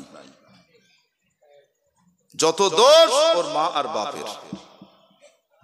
যদি ওর আব্বা বলে না হুজুর আমার কোনো দোষ নেই, তাহলে দোষ ওর মায়ের। যত যন্ত্রণা পাকাচ্ছে ওই মা। পৃথিবীতে নবীজি নিজে বলেছেন, একটা মা একটা সংসারের জন্য জান্নাত, একটা মা একটা সংসারের জন্য জাহান্নাম। একটা সংসার মানে কি? দুটো বাচ্চা, তিনটে বাচ্চা, খুব জোর 10টা বাচ্চা, খুব জোর 15 জন একটা ফ্যামিলি আছে না? এরকম 4 ভাই মিলে এখনো সব মিলেমিশে আছে না? 5 ভাই এখনো মিলে আছে, সব এক সংসারে, এখনো সংসার আলাদা হয়নি। আবার এমন কিছু কুটে মস্তান আছে যাদের ঘরের সামনে দেয়াল উঠে গেছে, সব ভাই ভাই আলাদা, একটার সঙ্গে আরেকটার হয় না, লটু ভটু আঁটুল বাটুল সব আলাদা, আছে না? নেই? আর মায়ের জায়গা কোথায় দিয়েছে? মায়ের জায়গা, আব্বার জায়গা গোল ঘর, যেখানে গোল ঘর আছে। নিজের বন্ধু আসলে খাটে শোয়ায়, নিজের দোস্ত আসলে খাটে শোয়ায়, নিজের শ্বশুর শাশুড়ি আসলে, শালারা আসলে, শ্যালকেরা আসলে, শালি আসলে খাটে শোয়ায়, নিজের বাপটা শোয়ায় তক্ত বসে মাচায়। এ মুসলমান কবে শিখবে? কথা বুঝতে আসলে? সন্তান তো সে যে সন্তান তার পড়ে থাকা মাকে কোলে করে নিয়ে সারা গ্রামে বেড়ায়। মারে, তুমি ছেলেবেলায় এই পুকুরে আমার হাত ধরে আনতে না? মা, আজকে তুমি আমার কাছে কচি হয়েছো, ছোট হয়েছো, আদরের হয়েছো, আমি তোমাকে কোলে করে দেখাচ্ছি, মা দেখো এ সেই পুকুর। মা দোয়া করবে না? যে বাপটা পড়ে রয়েছে তাকে জীবনে কোলে নেওয়ার নাম করলো না বেটা, পরে ছেলে লি কি আনন্দ, কি উৎসাহ, কোলে লি কত চোমা, আর নিজের বাপটার একবারও কোলে নিল না। এ মুসলমান কবে শিখবে? পড়ে থাকা আব্বাটার যদি একবার কোলে নিত, ওই আব্বার জানটা শান্তি পেত যে আমি ছেলেবেলায় আমার কচির এইরকম করে কোলে নিয়েছিলাম বলে আল্লাহ আজ আমার মুখের হাসি ফুটিয়ে দিয়েছে। ওই বাপ চোখের পানি ফেলবে না? এই দোয়া এমনি দোয়া চাইতে হয় না, দোয়া কোনো আব্বা মার কাছে আলাদা করে চাইতে হয় না। যে আব্বা দোয়া করো, মা দোয়া করো, চাইতে হয় না। তোমার ব্যবহার আল্লাহর পক্ষ থেকে দোয়া, নেক দোয়া আল্লাহ পাক তোমাকে পাইয়ে দেয়। মা বুকে বলবে তারপরে যে আল্লাহ আমার ছেলেদের ভালো রেখো, বলবে তারপরে। বর্তমান সমাজে বেশিরভাগ সব শাশুড়িকে বৌমারা দেখতে পারতেছে না। কেন? উঠোন ঝাড় দিতে হবে, থালা বাসন মাজতে হবে। ও আমি এসেছি স্বামী তোমার করলে তোমার সেবা করব, তোমার বাপ মার ভাত দিতে পারবো না। এরা হলো মেয়ে ছেলে, এরা মেয়ে না বল। আবার বলছি, ওরা হিজড়ের থেকে খারাপ, ওরা হিজড়ের থেকে খারাপ। হিজড়ে তবু রান্না বাড়া করে, ওরা নিজেরা রাঁধে, নিজেরা মানুষকে সেবা করে, দেখেছেন তো? আর এ বেটা এ বেটি কি বলছে? তোর বাপকে আমি সেবা করতে পারবো না, মাকে কিছু দিতে পারবো না, পারিস ঘর সংসার আমার সাথে কর না তো। আমার বাপের 10টা ভাটা রয়েছে, আমার অনেক ছেলে আছে, সেদিক চলে যাবো, অনেক বন্ধু আছে, ফোন করলেই চলে আসবে। মানে কি দেখাচ্ছে? ছেলেকে ভয় দেখাচ্ছে। আর ও ছেলে সেই ভয়ে কুকো হয়ে রয়েছে, আমার একটা মান সম্মান যাবে, তালাক হয়ে যাবে, বউ এরকম ডনগিরি করতেছে। ঘরের ভিতরে মাঝে মাঝে কান ধরে উঠবসও করতেছে। এরা এরা এত নিচ্ছর না হলে এরকম বিবির কাছে কান ধরে ক্ষমা চায়? কি বলবে? এর থেকে আর আমার কিছু ভাষা আসে না। ও সোনা মানিকেরা, আল্লাহ নবী বিশ্ব নবী বলেন এমন একটা সময় এসে যাবে যে সময় বাড়ির মোড়ল হবে নারীরাও, বাড়ির মোড়ল পুরুষ হবে না।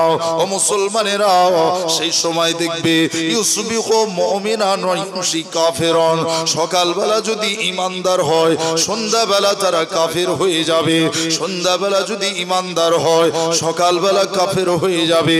মুসলমানের ঈমান এমন জায়গায় পৌঁছে যাবে, ওই মুসলমানের ঈমানটা এমন জায়গায় পৌঁছাবে, কচুর পাতাতে যেমন এক ফোঁটা পানি দিলে কচুর পাতাটা টলমল টলমল করে, ঠিক তেমন এই মুসলমানের ঈমানটা কখন চলে যাবে সে জানবে না। কচুর পাতায় এক ফোঁটা পানি পড়েছে আকাশ থেকে, হাওয়ায় টলছে, পানিটা দেখবেন একবার এদিক গোড়ায় এদিক গোড়ায়, একটু বাতাস এলেই ফ্রাস করে পড়ে যাবে। আজকে মুসলমানের ইমানের পরিস্থিতি এরকম, এক মুঠো কেউ দিলে সেদিক গলে যাবে। সেই ইমানদার কি বেঈমান দেখার দরকার নেই, কাকে জিন্দাবাদ বলতে হয় আজও মুসলমান জানে না। এখানে যতজন বসে আছে সব মুসলমান, কিন্তু অমুসলমান না। এখানে যতজন বসে আছি সবাই মুসলমান, কেউ অমুসলমান না।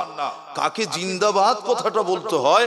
আল্লাহ জিন্দাবাদ মানে আল্লাহ আপনি হায়াতে দারাজ করুন, অনেক দিন বাঁচিয়ে রাখুন, অনেক বেঁচে থাকুক, কার বলতে হয়?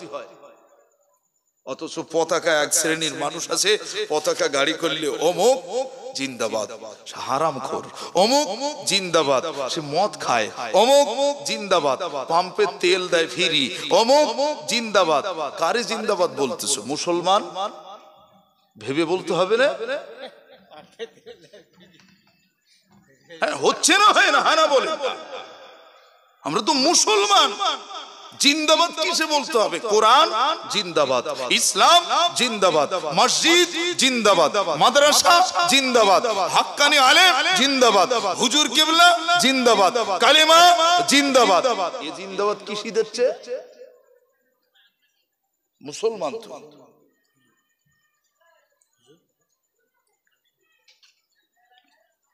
ভাই আপনাদের থেকে করজোড়ে আমি ক্ষমা চেয়ে নিচ্ছি। অনেক বলার থাকলেও সব কথা বলা কি বলেন হয় না। আপনারা আমার উপর রাগ করেছেন যে আল্লাহ যদি বেঁচিয়ে রাখে না, অনেক কথা আছে। বাবু আজকের প্রয়োজন হয়েছে একজন হাক্কানি আলেম চেনার পালা। আলেম বহু আজকে বার হয়ে গেছে, যেদিক তাকাবেন আলেম, ডান দিকে দেখুন আলেম, বাঁ দিকে দেখুন আলেম, সামনে দেখুন আলেম, পিছনে দেখুন আলেম। কার কথা নেব? এরকম সময় এসেছে না? একদম শেষ মোরাল কথাটা বলছি আমি, আলেম দিয়ে শেষ করেছি, শুরু করেছিলাম ইন্নামা ইয়াখশাল্লাহ মিন ইবাদিহি উলামা। নিশ্চয়ই আল্লাহর কাছে খোদা ভীরুতার পরিচয় দেখায় কারা? যারা যোগ্য হাক্কানি আলেম। সুবহানাল্লাহ পড়ে ভাই আমার। তাই আলেম চিনতে গেলে নবী পাকের কওল অনুযায়ী বর্তমান সময় খুব শিগগিরই এমন সময় আসবে, নবী বলছেন দাজ্জাল আসবে। এই দাজ্জাল আসার আগে ৭০,০০০ মিনি দাজ্জাল বেরোবে। কত হাজার? দাজ্জাল আসবে, কিন্তু দাজ্জাল হলো বড় দাজ্জাল, সে হবে মাসিহুদ দাজ্জাল। কিন্তু ওই দাজ্জাল আসার আগে ৭০,০০০ মিনি দাজ্জাল বেরোবে। খুব স্মরণ রাখুন, খুব ভালো করে মাইন্ড এটাকে খুব ভালো করে স্মরণে রাখেন যে ওই ৭০,০০০ মিনি দাজ্জাল কারা হবে? তারা হবে আলেম, তারা হবে আলেম। নবী বলছে তারা হবে এক শ্রেণীর আলেম, এরা হবে আলেমে শয়তানি। আর যারা হকের উপর থাকবে তারা হবে আলেমে রহমানি। সুবহানাল্লাহ পড়ে ভাই আমার। এই ৭০,০০০ আলেম, এদের কাজ কি হবে? এদের কাজ হবে সদা সর্বদা ইসলামকে ছোট করা, ইসলামকে ছেটে দেওয়া, ইসলামের আইন কানুনকে ছেটে ফেলা। আস্তে আস্তে এমন জায়গায় পৌঁছবে, বলবে কবর জিয়ারাত করা যাবে না। বলতে বলতে বলবে কবর জিয়ারাত করা যাবে না মানে নবীরও কবর জিয়ারাত করা যাবে না। নাউজুবিল্লাহ পড়েন। বলে মক্কায় যাবে, হজ করে আসবে, মদিনায় যেতে লাগবে না। কে বলেছে সব কবর জিয়ারত করতে? কথা বুঝছেন না? হাত তুলে দোয়া করা যাবে না। হ্যাঁ, বলতে বলতে বলবে 4 দিন 40 দিন 20 দিন এসব কিছু করা যাবে না, শবে বরাত করা যাবে না, হ্যাঁ, মুহররম আশুরার রোজা রাখা যাবে না। এভাবে বলতে বলতে ইসলামের আইনগুলো ছাড়তে ছাড়তে আসরের সুন্নাত পড়তে হবে না, এশার সুন্নাত নামাজ পড়তে হবে না, জুমার 2 রাকাত পড়ো, আর একটাও নামাজ পড়তে হবে না, 5 ওয়াক্ত নামাজ ফরজটা পড়লে আদায় হয়ে যাবে, তুমি সুন্নাত পড়লে ভালো, না পড়লে অসুবিধা নেই, ফতোয়া দিয়ে দিবে। হচ্ছে না, হয় না? আমার কথা আপনারা বুঝতে পারছেন না? আর তার মূলে কি বলেন দিন? এই যন্ত্র, তার মূলে হলো এই যন্ত্র। ওরা পাচ্ছে কোথা থেকে? সব এর ভিতর থেকে। এরা জীবনে কিন্তু বসিরহাট আল্লামার কিতাব পড়িনি, এরা জীবনে মাসলার কোনো কিতাব পড়িনি, এরা জীবনে মাদ্রাসার দরওয়াজা দেখেনি। তারা কিনা এইটা দেখিয়ে মাস্তানি দেখাচ্ছে। দেখ আমাদের হুজুর কি বলতেছে। হুজুর এত তাড়াতাড়ি চিনে ফেলেছে। ও সোনা মানিকেরা, আল্লাহ নবী বলেন ওই 70,000 যারা এমন করে বিনি দাজ্জাল হবে, ওই 70,000 লিডারের পিছনে আবার 70,000 ফরকা বার হয়ে যাবে। এক একজনের পিছনে আবার 70,000 আলেম দাঁড়িয়ে যাবে। এরা সব হবে দাজ্জালের চেলা, সব হবে দাজ্জালের চেলা। কখনো কখনো ওয়াজ করতে করতে বলবে, ভালো নসিহত করবে, ভালো আমাল বলবে, বলতে বলতে বলে দেবে হায়াতুন নবী বলা যাবে না, নবী জিন্দা নয়, নবী হলো মুর্দা, মারা গেছে। ও সোনা মানিকেরা, ওয়াজ হবে সুন্দর, নসিহত হবে সুন্দর, মনে হবে ইন্টারন্যাশনাল বক্তা, এর থেকে ভালো বক্তা আর বাজারে নাই। মুসলমান হাত জোড় করে বলে যাব, যদি ওই শয়তানি আলেমের খপ্পরে একবার পড়ে যান, আপনার ঈমান আমল দুটোই শেষ হয়ে যাবে। যদি হাক্কানি আমল চিনতে চান, তবে আপনি বসিরহাট আল্লামা রুহুল আমিন তদানীন্তনকালের যোগ্য আলেম ছিলেন, যিনি যে আলেমের দ্বারায় বাগুন্ডি গ্রামে যিনি আসরের নামাজ পড়ার পরে বড় পীর সাহেবের জীবনী, এই সেই বড় পীর সাহেব আব্দুল কাদের জিলানী বাগদাদ শরীফ থেকে এসে আল্লাহ তার সামনে হাজির করালেন। আর বসিরহাট আল্লামা হুজুরের সঙ্গে দিদার হয়ে কথা হচ্ছে। তিনি বলছেন, বাবা রুহুল আমিন, তুমি আলেম হয়েছো, ইলম তোমার মধ্যে আছে। বাংলার মানুষ তারা বাংলাতে আর ইলম জানে না, তুমি যদি পারো তো আরবি কিতাবগুলো পড়ে মাসলাগুলো যদি বাংলায় দিয়ে যাও, তোমার বাংলার মানুষের উপকার হবে। আল্লাহর ওলি বসিরহাটে আল্লামা রুহুল আমিন রহমাতুল্লাহ আলাইহি হুজুর ওই দিন রাত থেকে শুরু করে 2 হাত দিয়ে কিতাব লিখতে লিখতে মাত্র 16 দিনে 8খানা বড় বড় কিতাব লিখেছিলেন। বহু কিতাব লিখেছেন। আজকে যদি এই এলাকার, এই দেবক এলাকায় যত মুসলিম আছে, প্রত্যেক পরিবারে যদি বসিরহাট হুজুরের মাসলাকের কিতাব থাকে, ভাই এই মোবাইলের কোনো মাসলা নিতে লাগবে না, মোবাইল দেখতে হবে না, পড়ো, পড়লে জ্ঞান বাড়বে। কোন হুজুর কি বলেছে ওটা দলিল না, দলিল হলো কিতাব, দলিল হলো কিতাব। শেষ করলাম ইলম দিয়ে। ইলম সবার শিখতে হবে বাপ, ইলম সবার শিখতে হবে। ইলম একেবারে মিনাল মাহাদি ওয়াল লাহাদ, একদম জন্ম হয়েছো সেখান থেকে আর মৃত্যুর আগ পর্যন্ত, দোলনা কবর ঘর পর্যন্ত তোমার উপর ইলম শিক্ষা করা ফরজ। ইলম তোমাকে শিখতেই হবে। হ্যাঁ, তুমি সায়েন্স নিয়ে পড়ছো, ভালো পড়ো, তুমি মেধাবী হও, বড় হও, তবে সায়েন্সের পাশে একবার অন্তত বসিরহাট হুজুরের ফতোয়া আমিনিয়াটাও পড়ো। হ্যাঁ, তুমি বিজ্ঞান নিয়ে পড়ছো, ভালো বিশেষজ্ঞ হও, দোয়া করি অনেক বড় তুমি বিজ্ঞানী সায়েন্টিস্ট হও, তার পাশে বসিরহাট আল্লামার লেখা নামাজ শিক্ষাটা একটু মুখস্থ করে রেখো। যে তুমি পড়ছো বাংলা নিয়ে ভাষাবিদ হচ্ছ, ভালো তত্ত্ববিদ মানুষ হও, ভালো ভাষার অর্থ তৈরি হও, এ দোয়া আমি করছি। কিন্তু তার পাশে বাংলা ভাষাতেই লেখা হুজুরের লেখা কিতাব ও মাসলাগুলো যদি পড়ো, ইনশাআল্লাহ তুমি তোমার ভিতরটা ভীত হবে। জীবনে মোবাইলে কোনো আলেম কিছু বললেই মনে পড়বে এ সেই হলো মিনি দাজ্জাল। চিনতে সহজ হবে যে এই সেই হলো মিনি দাজ্জাল, যে কিনা ইসলামকে খাটো করছে, ছোট করছে। যে মদিনা, যে মক্কা মুআজ্জামা থেকে ইসলাম ছড়িয়েছিল, সেখানে ইসলামকে পাঠিয়ে দেবে। গোটা বিশ্বে আর কোনো ইসলাম বলে কিছু থাকবে না। অনেক ওয়াজ আছে, আমি সেদিক যাব না। বললে সব আপনাদের এমনি ভিতর জ্বলতেছে, এই হুজুর যদি সামনে বছর লেসিস তোদের ব্যবস্থা হবে। হ্যাঁ, আল্লাহর রাস্তে আমার ভাষাগত ত্রুটি হলে আপনারা ক্ষমা করবেন, আমি হতভাগা, আমার জন্য দোয়া করবেন। জি, 8 থেকে 9 খানা মাদ্রাসা আল্লাহর রাস্তে এই অধমের হাত ধরে বেয়ে যাচ্ছে, চলছে। বড় বড় মাদ্রাসা, যে মেজো হুজুরের মাদ্রাসা, যেমন আমরা উত্তর 24 পরগনার বারাসাতে এলাকায় তেতুলিয়া আবু জাফরিয়া মাদ্রাসা আছে, ঠিক মেজো হুজুরেরই মাদ্রাসা। আর একটা হাতিশালা বলে একটা জায়গা আছে নিউ টাউনের ওখানে, ওই হাতিশালাতে আবু জাফরিয়া মেজো হুজুরের মাদ্রাসা এই অধম কাঁধে করে বয়ে নিয়ে যাচ্ছে। ইনশাল্লাহ আগামীতে টাইটেল পর্যন্ত এগোনোর ইচ্ছা আছে।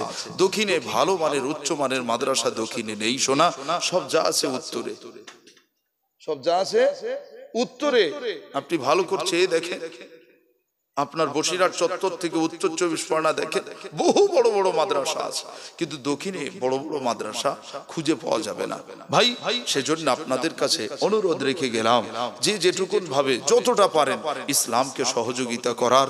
আমার হুজুর যেমন ভাবে আমাদের সামনে একটু আগে বলে গেলেন, সহযোগিতা আমাদের কর্তব্য। পারিনি পড়তি মাদ্রাসায়, যদি একটা আলেম বানাতে পারি আমার 2 টাকা সহযোগিতা করে, জানবেন দাতা হিসাবে কিয়ামতের ময়দানে আল্লাহ ফয়সালা দিয়ে আলেমের পিছনে আপনাকে দাঁড় করিয়ে দেবে। হ্যাঁ, 3টে লোক মারপিট করতেছে জান্নাতের সামনে, আবার একটু ওয়াজ না করলে ভালো লাগে না, কথা বুঝলেন? বলবো? হ্যাঁ হ্যাঁ, আহা, আর শোনা বলতে বসিরহাট হুজুরের সম্বন্ধে বলে, কিন্তু আমি যে সম্বন্ধে বলতেছি এ বসিরহাট হুজুর না, আমার নবীজির জবানের কথা। কথা বুঝছেন না? 3টে লোক জান্নাতের সামনে, 3 জন ব্যক্তি ঝগড়া করতেছে। হাদিসের কথা বলছি, 3 জন লোক যখন ঝগড়া করছে, আচ্ছা মুসলমান কিরাম বলেন দিন, দুনিয়া ঝগড়া করে করে একটা অভ্যাস আছে, তো ওখানে গিয়েও সারে না। সেখানে গিয়েও জান্নাত পেয়েছে, জান্নাতের সার্টিফিকেট পেয়েছে, তারপরও সেখানে যেও মাস্তানি চালাচ্ছে। কে কে আছে? একজন মাওলানা সাহেব আছে, একজন দাদা যে দান ধ্যান করে সে আছে, আর একজন আছে তিনি হলেন ওই হাজী সাহেব, যার টাকা আছে একটু হস্টস করে।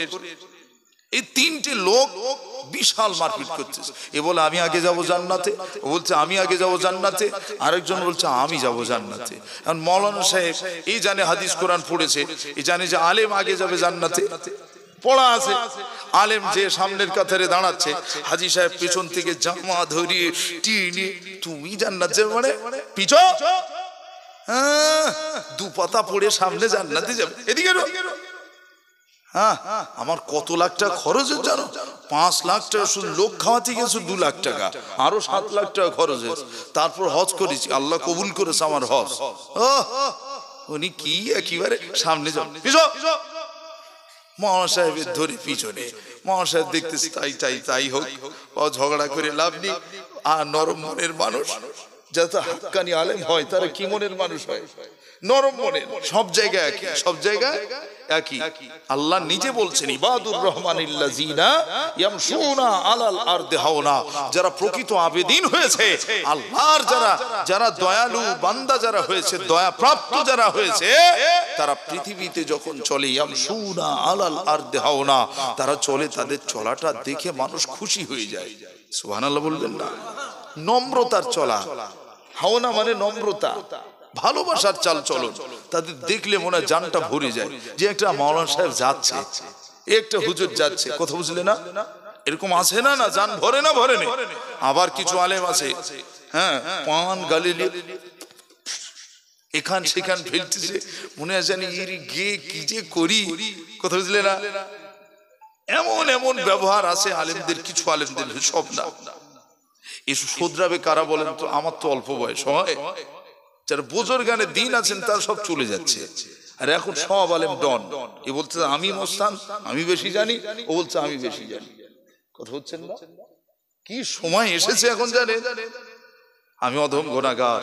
আমার যিনি ওস্তাদ ছিলেন, গুরুজন ছিলেন, তিনি ছিলেন মরহুম শাহ সুফি পীর আল্লামা আব্দুল জলিল সাহেব রহমাতুল্লাহ আলাইহি। তিনি বুজুর্গানে দিন ছিলেন, বড় একজন আলেম ছিলেন, যে তিনি ছিলেন বড় আল্লাহর ওলি মানুষ। তার অনেক জীবন ইতিহাস রয়েছে যে আমি তার জুতো বা চাকর, আমি তার জুতো বা গোলাম। আমার পিছনে আমার ওস্তাদের নেক দোয়া, আমার ওস্তাদের নেক দোয়ার বদৌলতে আজ আমি এই স্টেজে বসতে পেরেছি। বসিরহাট হুজুর তার জীবনীতে লিখেছিলেন, বাবা আমার দাদা হুজুর যদি আমার জন্য দোয়া না করতেন, আমি রুহুল আমিন আমাকে কেউ চিনত না। আমি সব জায়গায় বলি, আমার জন্য যদি আমার ওস্তাদ দোয়া না করতেন, আমাকে কেউ চিনত না। মা বাপ আর গুরুজন যে মানিবে তিনজন, খোদা তার দেবে মান সেই পাবে সম্মান। এটা আল্লাহর দোয়া পাও না, অহংকার না, গর্ব না। শোনা তো ওই তিনজন ঝগড়া করতেছে, এটা বলি, হ্যাঁ তিনজন ঝগড়া করতেছে। এবারে ফেরেশতা বলছে, তোর এখানে মারপিট করছিস কেন? হ্যাঁ এটা জান্নাতের দরজা না? পেছনে দাতা ছিল, দাতা যে দান ধ্যান করে, ও এত রেগে গেছে। লাস্টে হাজী সাহেব বলতে, একদম না পিছো, উনি আগে যাবে। কি একেবারে জমিদার, 2 লাখ টাকা খরচ করতো তো তুমি আল্লাহর জন্য করেছো তো, ওতে এখানে অহংকার কেন? কথা বুঝে আসে না? দাতা এইরকম রাজদম্পক চুপ করে আর কিছু বলে না।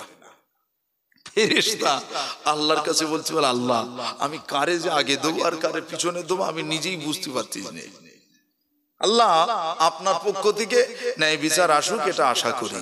আল্লাহ ওই সময় বলছেন, ফেরেশতা ওদের জিজ্ঞেস করো, ওদের জিজ্ঞেস করো এই হাজী সাহেব ও যে জান্নাতে যাবে কোথায় পেয়েছে? এ দান করেছে দাতা, ঠিক আছে, ও দান করে জান্নাতে যাবে, ও কোথায় পেয়েছে? জিজ্ঞেস করো। তো দুজনাই বলছে, বলে ও এই উত্তর, এ তো সহজ প্রশ্ন, এই উত্তর দিবি? বলতে এই তো প্রমাণ সহ আছি আমরা। বলে মাওলানা সাহেবের সামনে দিয়ে বলছে, বলে এই লোক প্রমাণ, এই লোক প্রমাণ। জোরে হবে না? বলছে এই লোক প্রমাণ। হাজী সাহেব বলছে, এই লোকই তো হজ করেছে, হাজ্জাতাম মাবরুরা, যার হজ কবুল হয়ে যাবে আল্লাহ থেকে নিষ্পাপ করে দিয়ে তাকে জান্নাত দিয়ে দেবে। এই লোকই তো বলেছে। দাদা বলছে, হ্যাঁ এই লোকই তো হজ করেছে। হ্যাঁ, যে আস-সাকিউ হাবিবুল্লাহ আল বখিলু আদুবুল্লাহ, এই লোক হজ করে বলেছিল যে দাতা যারা হয় তারা আল্লাহর দোস্ত হয়, আর যারা বখিল, যারা কৃপণ হয় তারা আল্লাহর দুশমন হয়। এই লোক তো প্রমাণ। জিজ্ঞেস করো, আমরা তো অত শত জানিনি, ও লোক ভালো জানে। তখন আল্লাহ বলছে, ফেরেশতা রে ওদের বলো তাহলে যে জানে বেশি সে আগে যাবে। তাহলে এলেমের মর্যাদা এখানেও আছে না নাই? উতুল ইলমা দারাজা, আল্লাহ এলেমের দরজা দুনিয়ার সেই মায়ের কোল থেকে আর জান্নাতের দৌড় পর্যন্ত আল্লাহ রেখেছে। জোরে বলবেন না?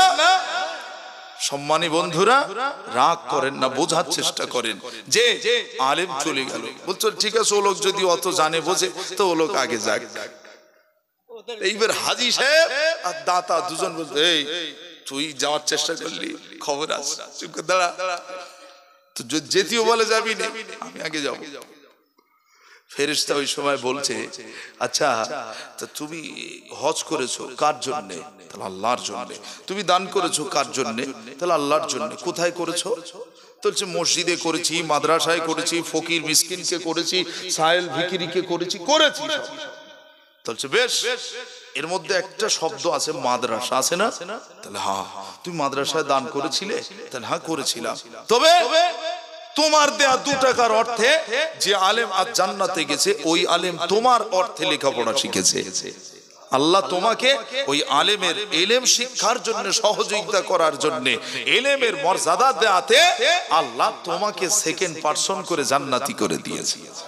তুমি যাবে দ্বিতীয় নাম্বার, তুমি যাবে দ্বিতীয় নাম্বার। যারা দান করে, যারা ডোনেট করে, যারা দাতা, যাদের দিলটা নরম, দান করতে ভালোবাসে।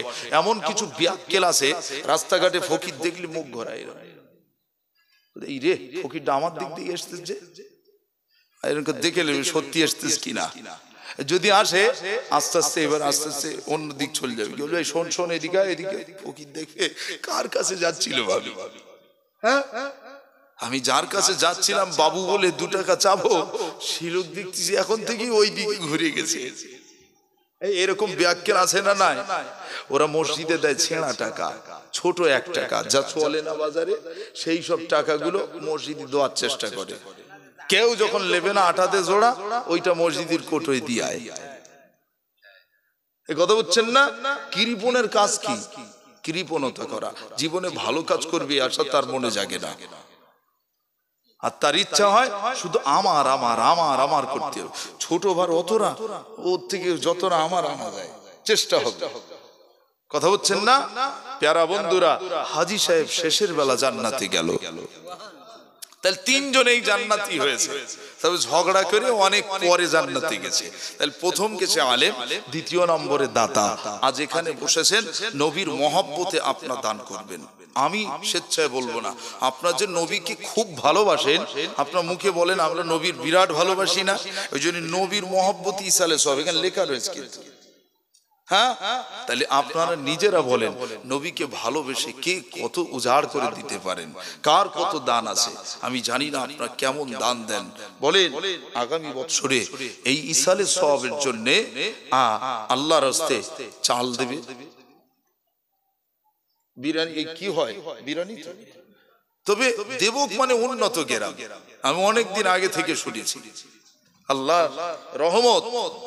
যদি বলেন টাকা দেব, টাকা বলেন, যদি বলেন চাল দেব, চাল বলেন। 10 কেজি করে, অনেক দিতে হবে না,